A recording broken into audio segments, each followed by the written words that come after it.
बिस्मिल्लाहिर्रहमानिर्रहीम। अस्सलाम वालेकुम।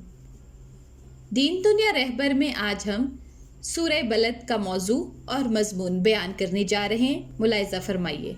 अल बलद कुरान मजीद की 90 सूरा है, जिसमें 20 आयात और 1 रुकू है। आपने तो अक्सर इसे पढ़ा होगा। क्या आप इसके मौजू और मजमून से वाकिफ भी हैं? इस सूरह में एक बहुत बड़े मजमून को चंद मुख्तसर जुमलों में समेट दिया गया है, और ये कुरान का कमाल एजाज है कि एक पूरा नजरिया हयात जिसे मुश्किल से एक ज़ख़ीम किताब में बयान किया जा सकता था, इस छोटी सी सूरह के छोटे छोटे फिक्रों में निहायत मौसर तरीके से बयान कर दिया गया है। इसका मौजू दुनिया में इंसान की और इंसान के लिए दुनिया की हैसियत समझाना और ये बताना है कि खुदा ने इंसान के लिए सादत और शकावत के दोनों रास्ते खोल कर रख दिए हैं।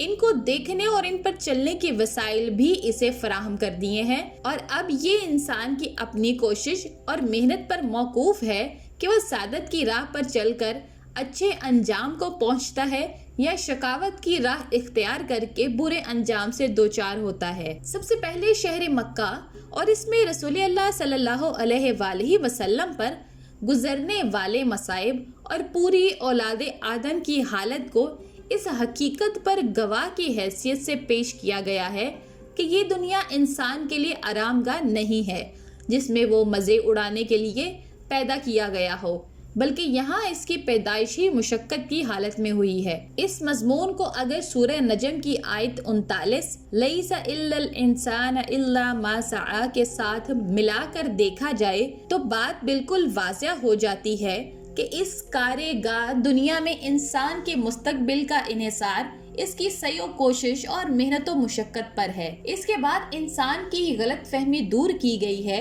कि यहाँ बस वही वो है और ऊपर कोई बालातर ताकत नहीं है जो इसके काम की निगरानी करने वाली और इस पर मुआखजा करने वाली हो। फिर इंसान के बहुत ही जाहिलाना तसव्वुरात में से एक चीज को बतौर मिसाल लेकर बताया गया है कि दुनिया में इसने बड़ाई और फजीलत के कैसे गलत मेयार तजवीज़ कर रखे हैं। जो शख्स अपनी किबरियाई की नुमाइश के लिए ढेरों माल लुटाता है, वो खुद भी अपनी इन शाह खर्चियों पर फख्र करता है और लोग भी इसे खूब दाद देते हैं। हालांकि जो हस्ती इसके काम की निगरानी कर रही है वो ये देखती है कि इसने ये माल किन तरीकों से हासिल किया और किन रास्तों में किस नीयत और किन एगराज के लिए खर्च किया। इसके बाद अल्लाह ताला फरमाता है कि हमने इंसान को इल्म के ज़राए और सोचने समझने की सलाहियतें देकर इसके सामने भलाई और बुराई के दोनों रास्ते खोल कर रख दिए हैं। एक रास्ता वो है जो इखलाक की पस्तियों की तरफ जाता है और इस पर जाने के लिए कोई तकलीफ नहीं उठानी पड़ती, बल्कि नफ्स को खूब लज्जत हासिल होती है। दूसरा रास्ता इखलाक की बुलंदियों की तरफ जाता है, जो एक दुश्वार गुजार घाटी की तरह है कि इस पर चलने के लिए आदमी को अपने नफ्स पर जबर करना पड़ता है।